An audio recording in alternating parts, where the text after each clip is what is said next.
Hello and welcome to Mission Nonprofit. I'm your host, Robert Kam.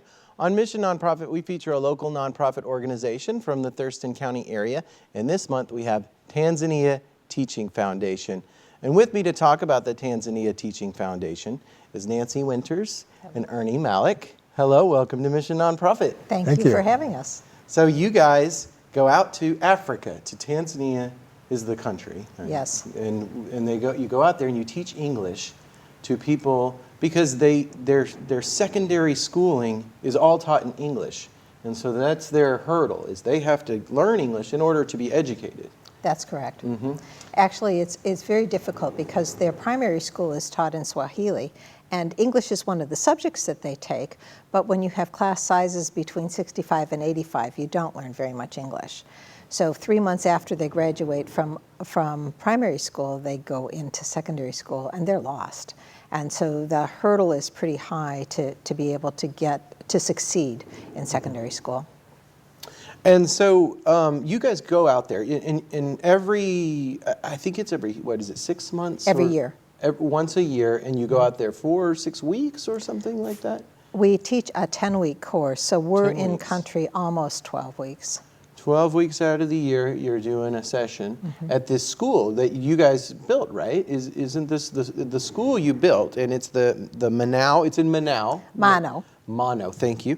Mano Lutheran Junior Seminary. It's on their campus, and we were using their classrooms for the first year, and then they ran out of space, so we decided we needed to build our own classrooms, which we did in 2013. Yes. And the classrooms serve as a community center and a preschool when we're not there.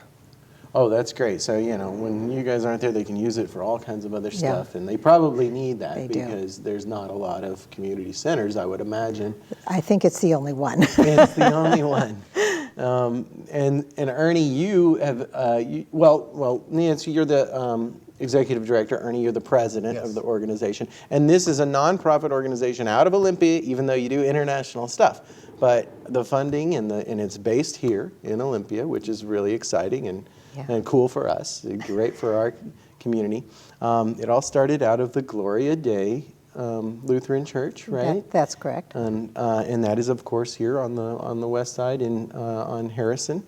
And so you guys have just, and how long has this been going on? When did it start? I went over and wrote the curriculum in 2008, and we had our first class in 2009. So we've had 7 successful years.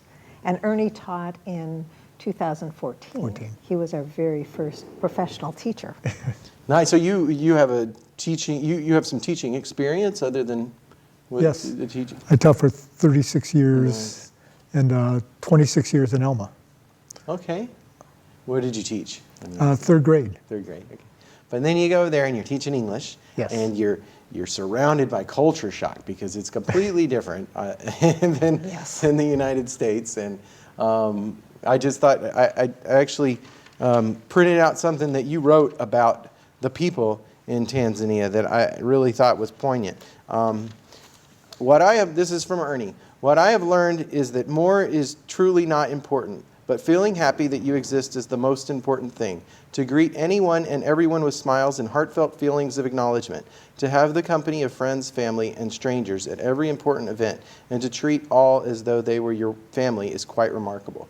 So that's kind of like a statement about what the people are like. Yes. Yeah? It's a moving experience because they bring you back to things that you had forgotten about. How to behave, how to act, and what's important in your life. Mm-hmm. And the kindness. And this is a completely different place than the United States. I mean, limited electricity, right? Limited running water. There's some. Give us a little bit of, describe it a little bit. Give us a little bit of picture of what it's like. A little bit more, exactly. You can, for example, if you're going to use the internet, you have to get up at 4:30 in the morning because it will be overwhelmed by 6. So to do any emailing back to the States, we'd do it at between 4, 5 o'clock in the morning. The power could go off at any time. So we'd have headlamps that we'd have just in case that would happen. The water could go off. We had the water off sometimes for a day and a half. You'd have cold showers. There's no hot showers. But the living conditions aren't terrible. I mean, if just because there's not electricity and there isn't water all the time doesn't mean that you're living in some real primitive location. It's remote, but primitive, I wouldn't call it that. I think the people live very well there for what they do and what they have. And when you're there, you should be part of the community, and that's part of the living in the community. I guess what this thing that I just read of your, actually you put it in a newsletter, that you guys do a newsletter, and your article here, and I picked this statement because it just shows to me that these people are happy, you know, they're happy people, and they don't have a lot of the things that we have, you know, being able to just, the hot water, I mean, I couldn't imagine, you know, taking cold showers, but they're just happy, and that's great. It's just so uplifting, you know. They're both happy and generous. Yes. Sometimes we've had people come to the door, little old women who've come to the door and given us 3 eggs. That's more protein than that woman will have her entire week, and yet her generosity is so intense and so great. And that just changes your focus on what's important. Well, Nancy, why don't you tell us a little bit about your first experience when you first started the program? How did you get it? Did you have the building to teach in, or no? So I first got involved in Tanzania in 2001 because I went over to teach for a year, which had been one of my childhood dreams. And when I realized that the kids were having such a hard time in secondary school transitioning from being in primary school into secondary school, I realized that they needed an English course. So I went back in 2008 and wrote the curriculum, and then we started in 2009. We barely had the 40 students that we said we would take. In fact, several of them came a week after we started. But then we had them for 7.5 hours a day for 10 weeks, which is a pretty intense way to learn English. Our graduates have been absolutely wonderful. They have gone on, finished secondary school. Some of them have gone on to become teachers. Others have gone on into what's called Form 5 and 6. That's kind of like junior college. And the teachers at Mono Lutheran Junior Seminary who take some of our kids have come back and told us over and over again, oh, your kids are such a delight to have in class because they have thinking skills and they have English capability. And so it's just really been a nice feedback loop for us. And so the reason that they teach in English is, we talked about this, and it's because textbooks are hard to get in Swahili. Is that what it is? And the Swahili language really doesn't support textbooks, especially with all the more recent technology. And so it would be Tanzania as well as Kenya and Uganda teach school in English. Uganda and Kenya teach beginning in primary school. But when Tanzania became independent, the first president decided to unite the 128 tribes, so he united them under a single language, Swahili. And there's still some old people that don't speak Swahili, and they speak the native Kinyakyusa in our area. Interesting. So, yeah. Well, I've heard of Swahili. I've never heard of Kinyakyusa. Oh, another thing about Tanzania is it's a really beautiful place. And, it and is. I know you have some pictures here of the place, and you also have a video that shows the place and has some singing, which was really cool, and has basically shows your progress, because you have people speaking English. You have Tanzanian people speaking English in this video. So why don't we take a look at that video, and we'll come back and we'll talk more. Okay. Okay, stay tuned.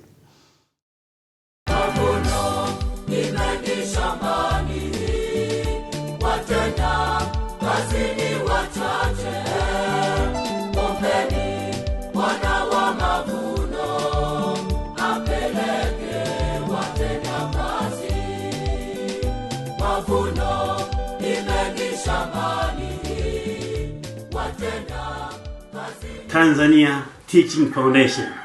I like the program. And I like it because it is the one who produces the most capable student in English language and in further studies. In the beginning, most of the people around here, they didn't know that much about the pre-formal English course. But when we had that in the first year, and then they saw that kids who went through that, the pre-formal English course, they're doing very well in their classes in different schools. Then more and more parents wanted to bring their kids. Most Tanzanians students do lack English skills. And that is the big problem that is facing most of the Tanzanian students. In their national examinations, they do not perform good in English. Difference between our program and the other program is this program is taught by native English speakers, while the other program is taught by people who, like, English for them is like a third language, I was saying. So that is the first major difference between those two courses. And the other thing, I think there's so many incentives in our program than in other programs, because here we give kids chapati and andazi and tea, we give them a pencil, we give them notebook and all that, whatever.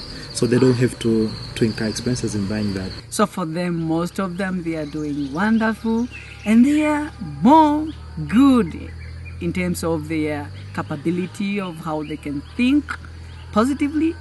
And the more important thing is that they are more inquisitive.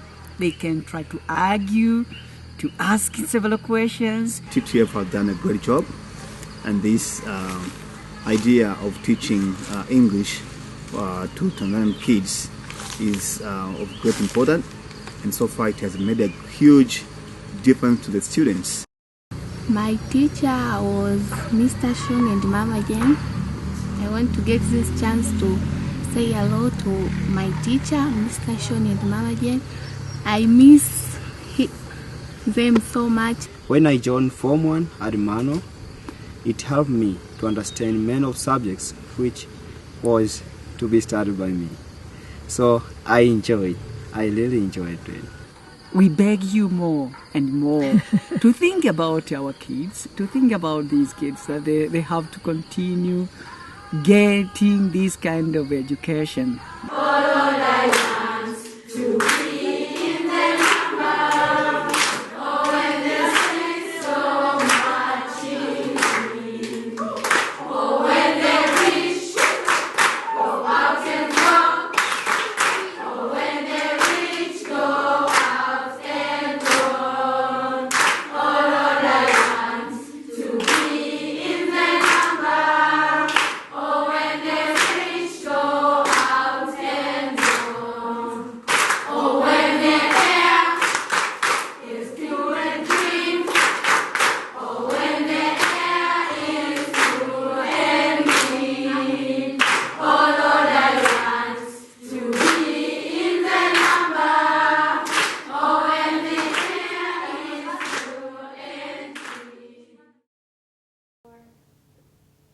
Hello and welcome back to Mission Nonprofit. I'm your host, Robert Cam. And if you're just joining us, our host this month is Tanzania Teaching Foundation. And with me again to talk about Tanzania Teaching Foundation is Nancy Winters and Ernie Malick.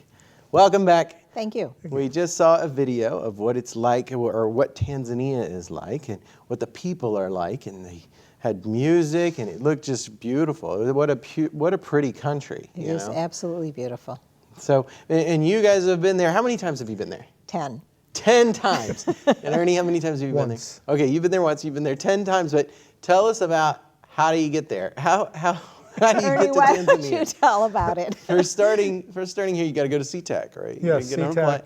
SeaTac, and you fly to Washington, D.C., to Dulles, and that the adventure doesn't start till you get on the plane there, because it's Ethiopian Airlines, and their language has like 250 characters, and it's almost a combination of like Klingon with something from Earth, and then you fly from there all the way to Addis Ababa, And when you get off the plane at Addis Ababa, before you switch over to the next plane, it's going to another world because you have all these cultures from the Middle East and North Africa and other parts of Africa all combining in one location. And then you take that flight and you fly to Dar es Salaam, and we usually spend one night there. Yes. And then you take the bus. How long are you on a bus? Well, the bus is probably the biggest. It's a 15-hour ride. It's the hardest part of the journey. Well, it's the experience because you get there when it's dark. Yes. And first of all, we have to have somebody help us to get us on the right bus. And then everybody leaves at 7, and there's like, 100, 200 buses at the same time going out of one entrance, one street to get out this bus location. And then you turn onto the street, and the street is completely full of people crossing the street in the median, on the side, selling things. And then it's another 15 hours going to Kikuyu. And then once you stay there, we stay there one night, or 2 nights, is it one night? One night, and we get our supplies and things for the school. And then it's another 28 miles to get to Mano, but that's a 2-hour trip by car because the roads are that bad.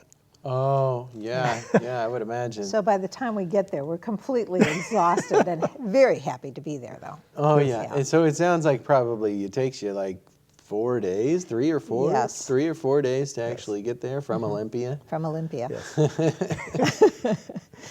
What are now you mentioned a whole bunch of cities, I guess, and those are in Tanzania, like the bus that you take for 15 hours, you're already in Tanzania, the country? You are. You're in Dar es Salaam, which is the largest city. It's on the Indian Ocean, about halfway north and south. And Tanzania is south of the equator. So, and then Kikuyu is in the south central highlands. So you're pretty close to the border with Malawi at that point. So. And what does it look like? I mean, when you go into these big cities, are there you said that the streets were lined with people selling stuff. I can imagine that. Are there tall buildings? Are there just small 2-story buildings? What does it look like? In Dar es Salaam, it's a fairly modern city. There are skyscrapers. Skyscrapers, okay, interesting. However, that's the last place you're going to see skyscrapers. Yeah. And all along the bus road, you see mud huts or just concrete block huts from there on. And I think probably the tallest building in Kikuyu is 4 or 5 stories. Maybe. Yeah. Maybe. And then there's just 1-story buildings around us at Mano. Yeah. So Mano, you just have, is it huts? Is it houses? Is it? The teachers all live in houses, and they all have electricity. They usually have a spigot outside the door for their running water. And but some of the locals just have no electricity and no running water. They still have to go to a spigot. And where do you guys stay when you're there? Do you stay at the center? No, we stay at it's called the Lower Susquehanna House. It was built by the Lower Susquehanna Synod of the Evangelical Lutheran Church of America in 1999. And I call it the Bill Gates mansion of the community. I mean, because we have electricity and we have running water. But not hot water. Not hot water. Not hot water for your showers. You still have to take cold showers, but it's warm there. You said it's close to the equator, so. Yes, it is warm there. Is it hot? Or is it's not as hot as you might expect because we're at 5,500 feet. It's almost like elevation. Olympia in the summertime when it's in its 70s, 70 to 80 degrees.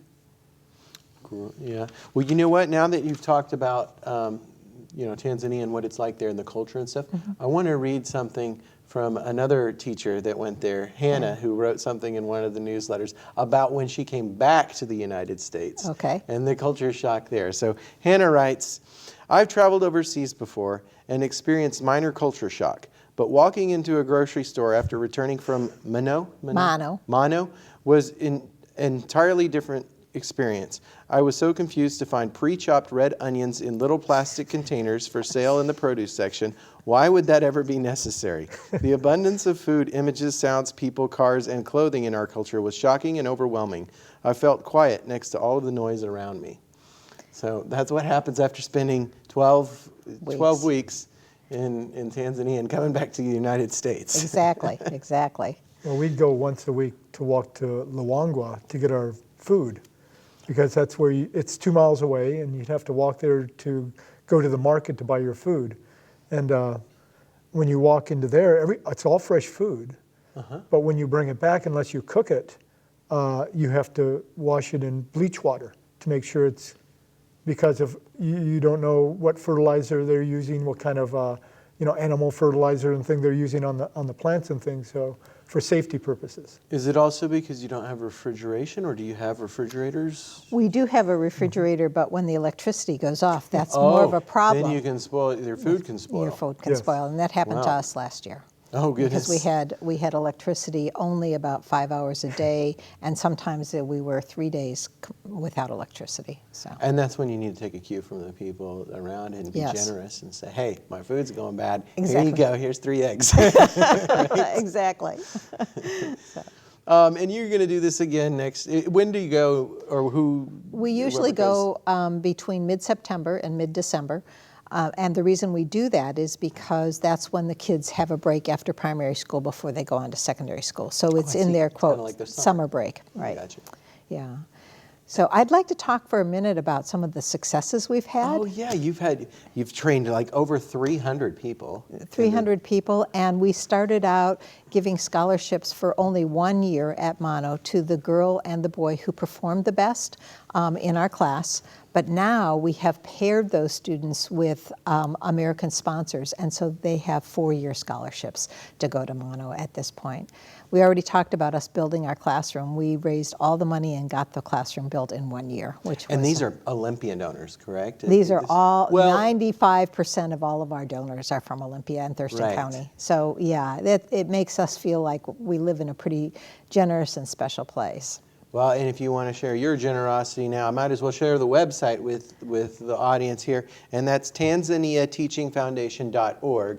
And if you think this is a worthwhile cause, you can donate to that organization on the website, or maybe volunteer. Maybe people are interested. Are you looking for teachers? We are always looking for teachers, people who have an adventuresome spirit, yes, as I'm you sure can tell, we'll take that. and who love kids and have a heart to do this, because it is quite a special thing to be able to leave your job or whatever and then go over there. So, and we support the organization by having only one fundraiser each year. This year it's going to be here in Olympia on June 4th. Yes. We have Scott Kasu, the piano jazz musician. We've had Scott Kasu play for us here at TCTV. He's great. He's really good. Yeah. And so that's June 4th. June 4th. And it's a wine tasting. It's a wine tasting. We always feature international wines, and we pair them with foods, and it's usually everybody has a great time. Yeah, that sounds, and where's that? It's at Albie's Garden. Okay. And people can find out more information about the fundraiser on your website. The website. TanzaniaTeachingFoundation.org. So go there if you're interested in that fundraiser, or maybe being an instructor for. What does it take? What are the qualifications? What do people need to? The adventuresome spirit. We know that. Yes. They probably need to know English, but what about like any kind of? And you were a teacher, Ernie, so obviously you were qualified. But what are the other kind of things that people might need to be able to? We have a training session, or not just a session. We have about 40 hours of training, plus people are required to have first aid, a valid first aid, because we teach first aid. That's one of the things we teach. There are other things that you teach other than English. We do. We teach first aid, we teach nutrition and kind of healthy living, personal hygiene. We also teach STD prevention, because it's needed over there. And lastly, we teach sustainable farming. Because I'm in the sciences, we have a lot of science-related topics. So we teach a lot of sentence writing, and we correct the grammar on every single one of the sentences that the students write. So we would hope that the people that would volunteer know grammar pretty well.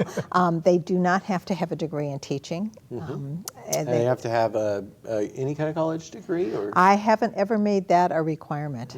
We've had two volunteers that were most of the way through, from Evergreen, that were most of the way through their bachelor's degree. Those are the youngest ones we've had. Some of those Evergreen students might even do this as an internship or something. Those two did. In fact, one of them was Hannah, and she did get credit for it. She's a great writer. I love her. She is. Writing. Well, we probably have to wrap up soon. Okay. Are there any things that we did? Oh, you did mention that there are some standardized testing in Tanzania. Do you want to talk about the national exams? Yes, they have a national exam that the students have to do every year, and it's a really secure national exam. Our students that come out of our program have scored extremely high on these exams, some of the highest scores that they have. But the people who here, I've been in exams, state exams, when I was a teacher, but in Tanzania they do come prepared to make sure nobody cheats with arm guards. That is incredible. You guys were telling me about that, and they have machine guns or just I don't know what kind of loaded stuff. weapons. They're loaded weapons Military. in the classroom to make sure people don't cheat. But also you said that people that are in your program are exempt from those tests, right? Because they're exempt from the entrance exam to get into Mount Lutheran Junior Seminary, but they still have to take the national exam. I see. And our students do perform very well. But they do well. Yeah. Okay. Yeah. Well, we're going to have to leave it there. I want to encourage everybody to go out to that wine tasting on June 4th. Thank you. And go to Tanzania Teaching Foundation.org to learn more or to donate. I'll see you next time. Until then, I'm Robert Cam. Thank you for watching.